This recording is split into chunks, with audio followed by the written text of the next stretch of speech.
I'm Todd Johnson, and this is Earlylands in Conversation. For today's episode, we welcome Ambassador Michelle Gavin. Michelle is a perfect person to help us assess the Trump administration's engagement with the African continent during the roughly 4.5 highly consequential months since his inauguration. And we also take a step back from the narrow lens of U.S.-Africa policy and discuss broader issues, such as the perceived vacuum of leadership among Africa's pillar states and dramatic demographic shifts on the continent. Michelle is the Ralph Bunche Senior Fellow for Africa Policy Studies at the Council on Foreign Relations, or CFR. She was formerly the Managing Director of the Africa Center, and from 2011 to 2014, she was the U.S. Ambassador to Botswana. Previous to that, she served as President Barack Obama's Senior Director for African Affairs on the National Security Council. We are pleased to welcome Ambassador Michelle Gavin to Earlylands in Conversation.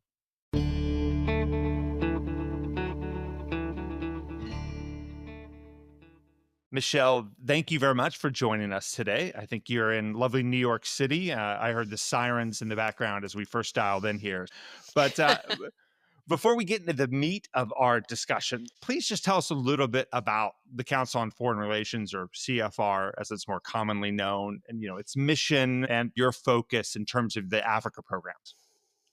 Sure, happy to. So CFR is over 100 years old, and its mission is to sort of inform the debate around America's place in the world. We have fellows with a range of specialties who write, who convene, engage in sort of task force projects, and then the idea really is to have a clear view of the trade-offs that foreign policymakers face and a space to think through some of those options. We have offices here in New York and also in Washington, and we have members all over the country. You have programs focused, of course, on Africa, but you have defense, security, Europe, China, sort of covering the gamut of climate change, global health. Right. Exactly. Right. And producing Foreign Affairs magazine, which certainly is well known to pretty much everybody, I'm sure, on this podcast, but also conferences and policy papers and things like that, right? Yes, all kinds of written products, and also a lot of convening, some of which is, off the record Chatham House rules, and some of which is available online to stream.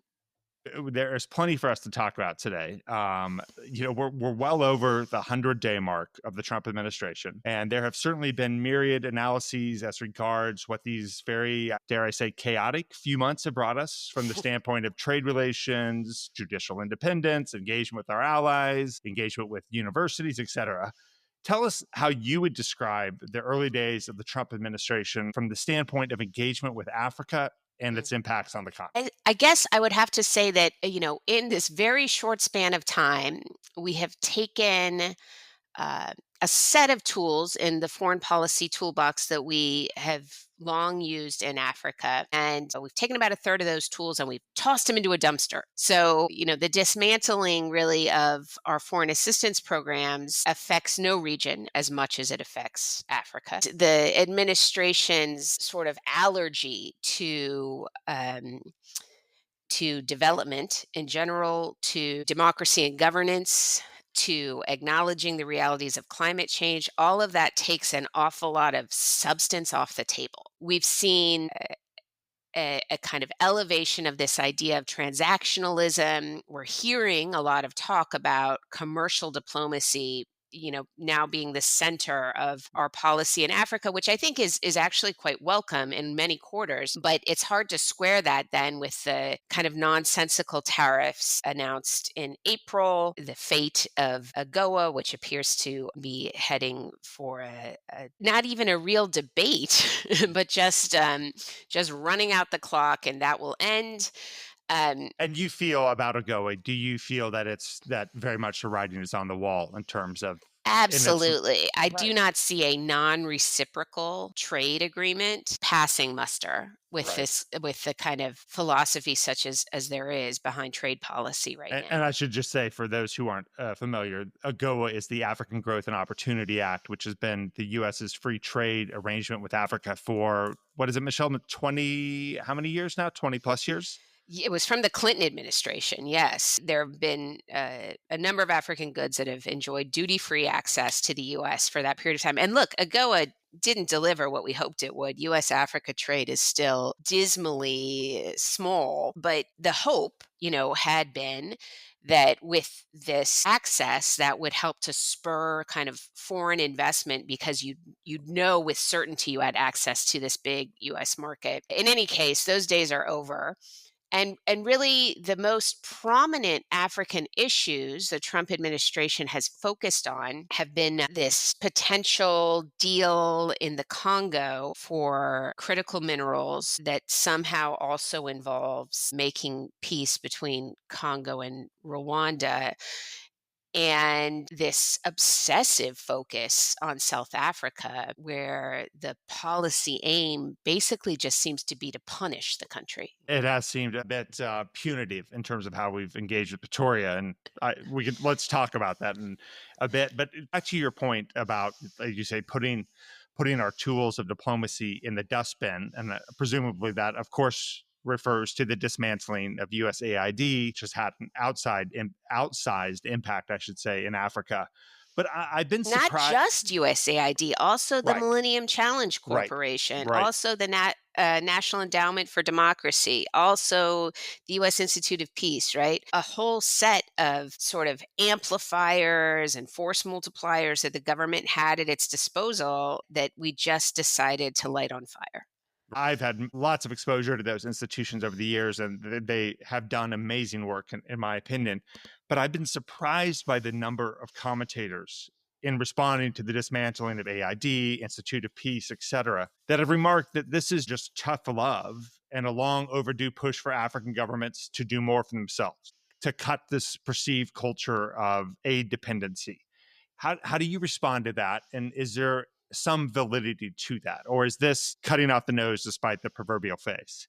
Right. I guess I have sort of two thoughts about that. One, I think there's 100% a lot of validity to critiques of the way not just the US, but many Western powers have gone about development, right? Which hasn't delivered the kind of results one would like to see in many cases. Now, in some cases, it has, right? If you look at things like child mortality and infectious disease, and there are places where we've had massive, massive gains.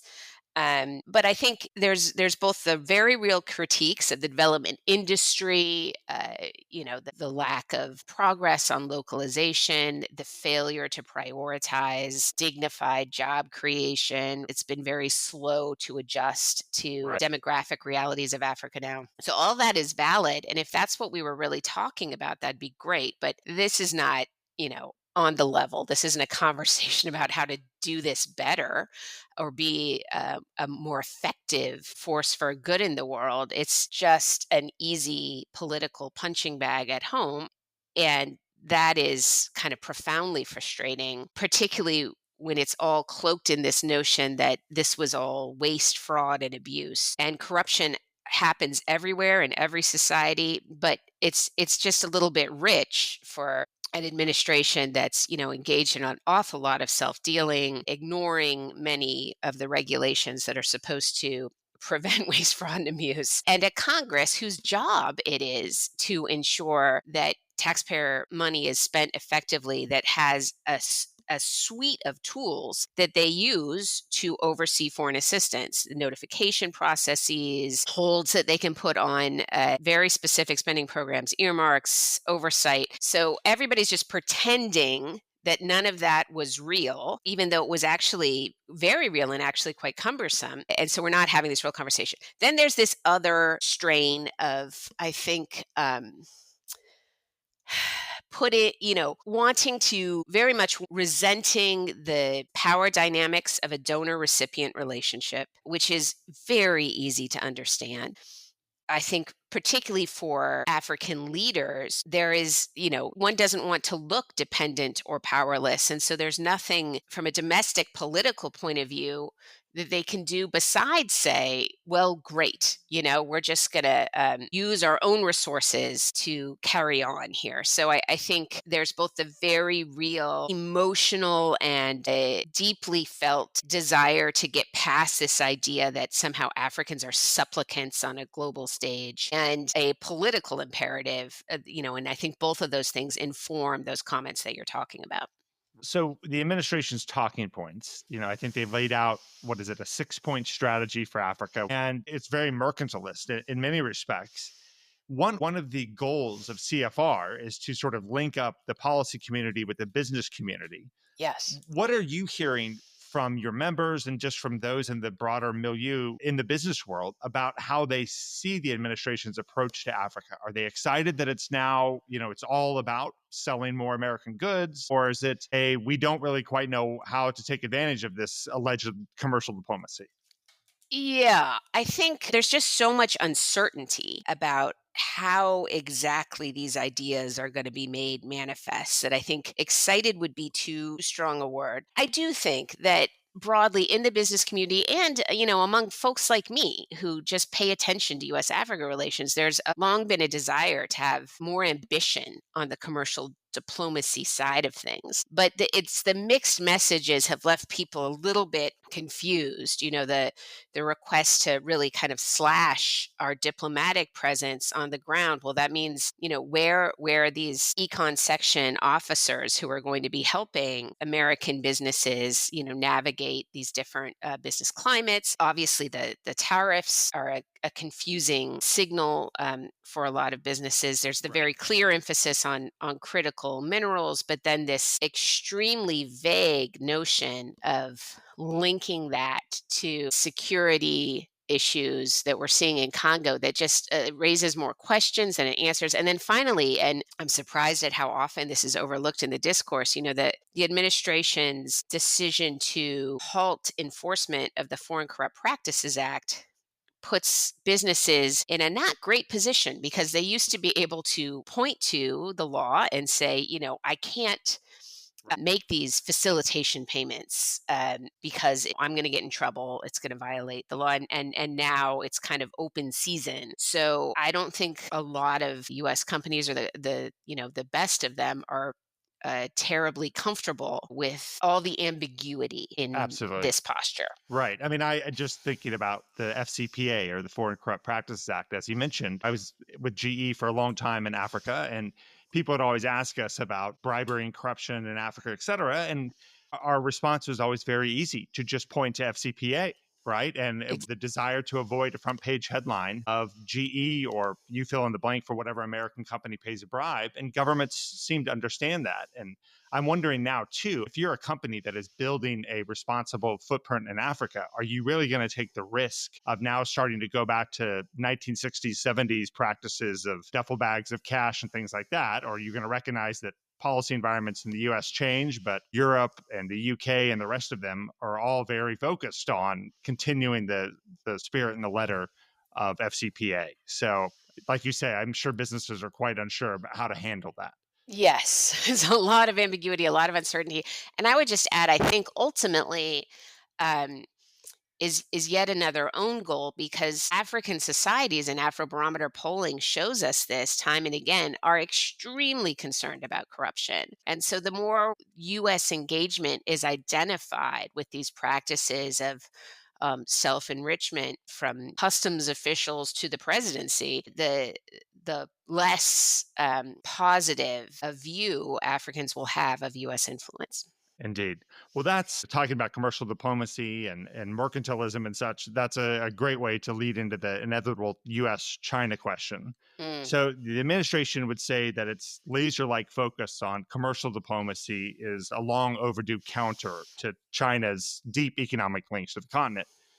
Yet there's also a worry, I think what we've discussed here with the folding up of USAID and other more soft diplomacy tools is that that leaves a huge gap for China or even Russia or the Gulf states and others to fill in for that soft diplomacy. How do you see both the US China in Africa in the era of Trump, but also the gap that we're leaving? And do you think China will attempt to fill that? So I don't think China is going to rush in to provide the kind of support to fight HIV and TB that the US had been providing. I don't think any actor is going to take the role that the US played in being sort of the dominant provider of humanitarian assistance to people in terrible crisis. But I do see China seizing the advantage very, very quickly to emphasize that it is the reliable partner. You see it constantly in Chinese diplomatic discourse now. And so they're, emphasizing again this unpredictability of the US and just noting their long track record of very consistent engagement. Certainly the amount of money has waxed and waned, and the form of Chinese commercial engagement has changed over time, but they haven't had these kind of dramatic and abrupt shifts in the same way. And so I think that their message that the deck has been stacked against the global south and an alternative order is desirable, Africans join us in building it, is very well served by the way the US is behaving right now, where it's sort of the only rules that apply are the ones that are in our interest, and a very kind of imperious view of the US role in the world that is in many ways making real a caricature of the US that the Chinese have been trying to paint for quite some time. Thinking about my question, it also, implies that there's this view of African leaders and Africans more broadly that if the US isn't supporting us, then we have to turn and look somewhere else, right? China must help us, right? Africans obviously have much more agency, and African governments are much more sophisticated in terms of their engagement with global partners. How do you think, if you walk into State House in Nairobi or to the presidency in Pretoria, are they having conversations about how to take advantage of this? Of taking advantage of this very fast backpedaling. Give me a sense of how do you think African Absolutely. policymakers view it, right? Absolutely. I mean, like policymakers anywhere, right? They are focused on pursuing their interests, and they aren't particularly focused on whose team they want to be on, consistently and across the board. Interestingly, on this point too, I'm hearing more and more as people try and kind of discern where this Trump administration is headed, perhaps there is kind of a spheres of influence vision. And in that vision, I am increasingly wondering if the Trump administration wouldn't just like to see its allies in the Gulf take the lead, essentially, on African policies. And now, obviously, this doesn't totally work because sometimes their interests are at odds with each other. But what I don't see is any real appetite for U.S. leadership that's going to push back against any of those Gulf parties' priorities and interests. Let's shift a little bit, or let's shift back to a country that's near and dear to both of our hearts, that being South Africa. And we have a lot of listeners in South Africa, or those who have strong business and personal connection to the country. I get questions all the time about why is the Trump administration essentially picking on Pretoria? Hmm. And I often say that the Trump administration is singling out South Africa and the diplomatic schoolyard. It's egregious for sure, but it's also a culmination of various U.S. administrations' longstanding frustration with South Africa's pretty overtly anti-American policies in many respects. Why do you think the Trump administration has zeroed in on South Africa? And what do you make of some of the potential repercussions or ramifications of what we saw, in the White House most recently? I 100% agree with you that this relationship was in big trouble before President Trump was elected for a second term. The kind of bipartisan enthusiasm on the US side that had long existed for our relationship with South Africa, the very clear desire to see South Africa succeed, and belief that there was an awful lot of overlap in a Venn diagram of shared interests and values. That was definitely waning in the wake of Russia's invasion of Ukraine and South Africa's reaction to that. Just cast a spotlight on the South African relationship to Russia and China, the rhetoric about the US that is often not just negative, but even incendiary, the enthusiasm for Iran, right? Just this whole world view among the political class in South Africa in which the US is forever the villain, and any power pushing back against the US is somehow a revolutionary comrade. So that's wildly frustrating. And I think there was, a reckoning coming. But what's kind of interesting to me is that I don't think that's what the Trump administration is focused on at all. I was very interested in the Oval meeting with President Ramaphosa. There was not discussion of The who's siding with. ICJKs or I don't right. think he even knew what that was about. Yeah, he looked puzzled when someone brought it up.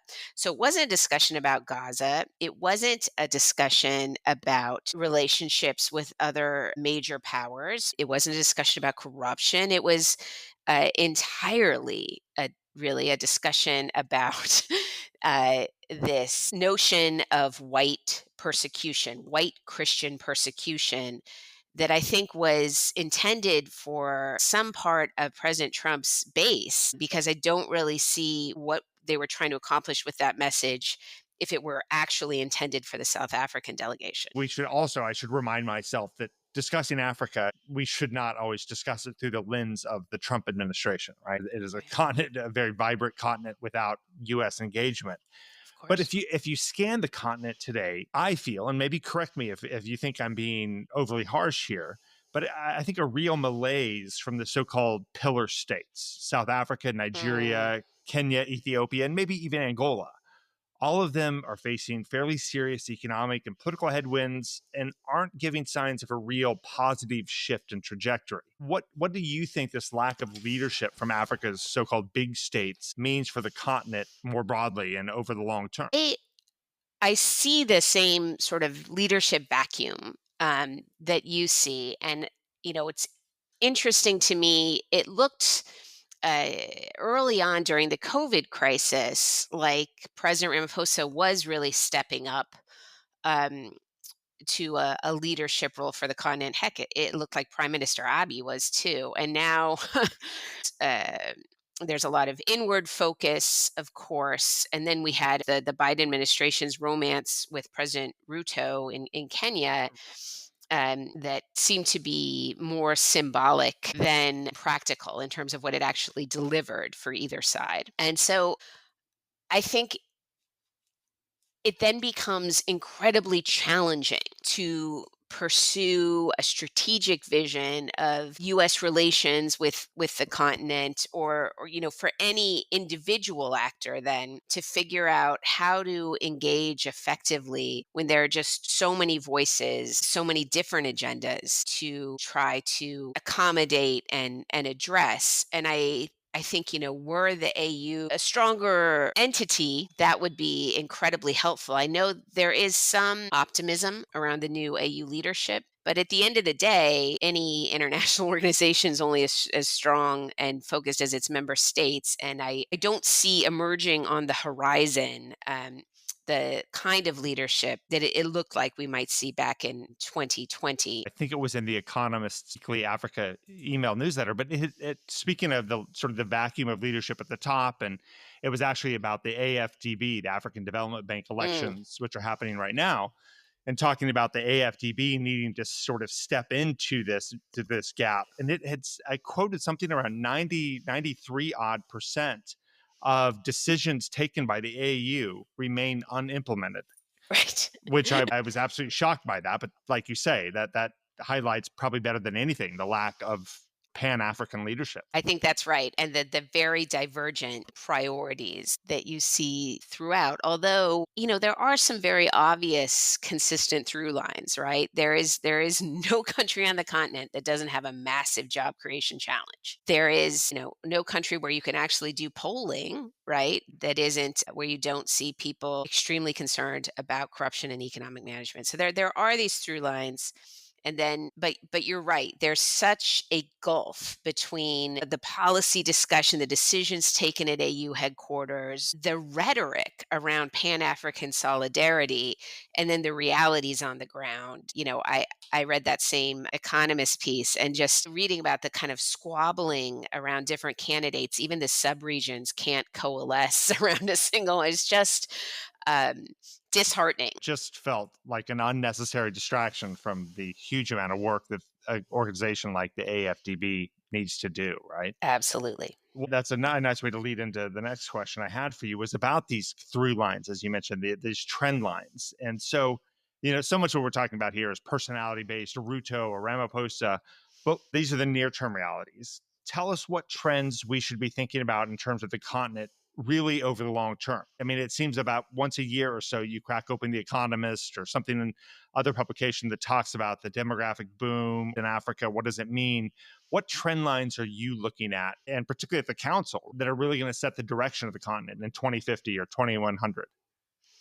Well, Todd, you've really teed me up to talk about my forthcoming book.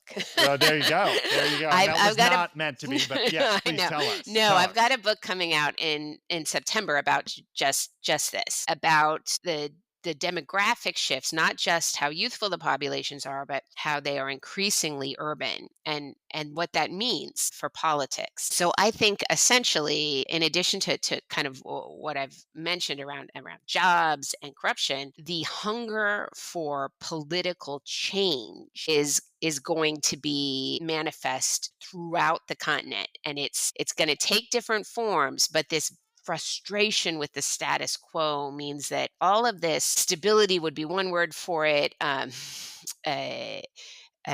just sort of decay would be another. All of these long-serving leaders, long-serving ruling parties, the consistency we've seen across the continent that's allowed us to think about the continent in certain ways, right? Like Mozambique is about two parties, but it's not anymore. Neither is Angola. And this is all going to change. And I think that watching African societies look for a change that actually delivers on popular demands is going to mean political volatility, but also some pretty interesting experiments.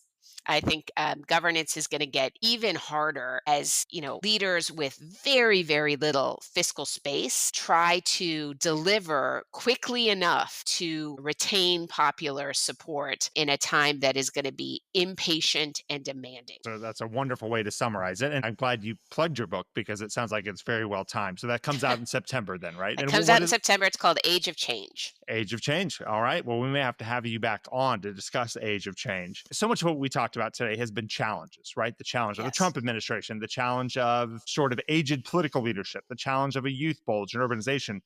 Give me a good news story that's being lost. Give us something that we should think about that really, for you, embodies the excitement of the continent. I am incredibly impressed with the resilience of democratic principles in Senegal. Life is not easy in Senegal. Tons of Senegalese young people risk their lives trying to make it to Europe because there aren't enough dignified jobs. They are absolutely targets of some of these same information operations that are trying to convince them that democracy is a Western idea, that military rule is desirable, that Russia is the model to emulate. And what you see, not just on the streets, but online and in print, are these young Senegalese pushing back on this idea.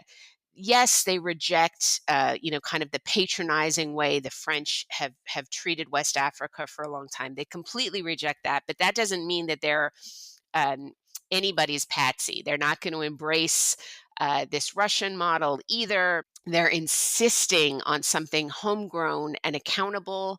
They really did sort of save their democracy from a a third term bid and an effort through judicial machinations kind of deny the opposition a victory. And so I think that's incredibly exciting. And while I recognize that they still have the same challenges, this new government with discovered even more hidden debt and Right, right. The gift has that keeps on giving. yes, exactly. Has very little in the way of kind of budgetary room for maneuver to deliver, but at least they can start with cracking down on corruption, which is popular. And even if they fail, I am wildly impressed and convinced that sort of Senegalese society is going to keep demanding something better in this really principled and very independent, very sovereign way. That story, Senegal being firmly in the Francophone world, of course, is often overlooked by Anglophone media. So I think that that is a wonderful story to highlight. And I appreciate you doing that. Finally, I always ask our guests to recommend 1 to 2 books in their focus area, which certainly Age of Change should be on the list. But I appreciate that. yeah, of course, but I would recommend it anyway. What have you read recently? It could be fiction, it could be nonfiction, but that you would tell somebody who says, I want to understand more about the continent, I want a good news story, or I want to understand the way power works. What would you recommend? Sure. So I actually just finished Shallow Graves, which is this memoir of the Ethiopia Eritrean War. And it's written by a British academic. And so I was reluctant to bring it up because why always this Western lens and Western gaze? But he's very, very aware of the things he does not understand. But I found it incredibly readable and so helpful to remember just how incredibly bitter and personal and emotional this tension between Ethiopia and Eritrea is. And it helped me understand things that look irrational from a distance. Why those actions would be the only option if you put yourself in the shoes of some of these actors. It's not an uplifting book, but it is helpful, I think, to understand some of these horn dynamics that are very much still with us today. Shallow Graves. Well, I will put a link to it in the show notes. Like you say, conflicts in the Horn of Africa tend to be put into bite-sized tidbits that obscure a lot of the nuances. And I think a book like that sounds like it's well worth reading. Well, Michelle, thank you very much for giving us this sort of tour of the horizon of the continent today. Again, I should remind myself that speaking about Africa only through the lens of the Trump administration is a recipe for frustration, but also just bad analysis because the continent is so much more varied and has so much more to offer than just how does it respond to a U.S. policy, right? Yes. Yeah. Yes. No, there's so much dynamism, so many ideas, so much Pan-African learning going on, particularly among these young, very digitally connected people. And so much bravery. If you think about Sudanese civilians right now, Sudan is such a crushing story on the one hand and so incredibly compelling on the other when you look at what civilians have been able to do to help each other. So it definitely contains multitudes, which is why it's never, ever been boring for a single day that I've worked on Africa. Well, Michelle, thank you so much for joining us. And again, I think we should have you back later, maybe in the year, and we can chat a little bit more about your book. And I am sure there'll be many more news items for us to discuss. So thank you for taking the time. Thank you so much for having me.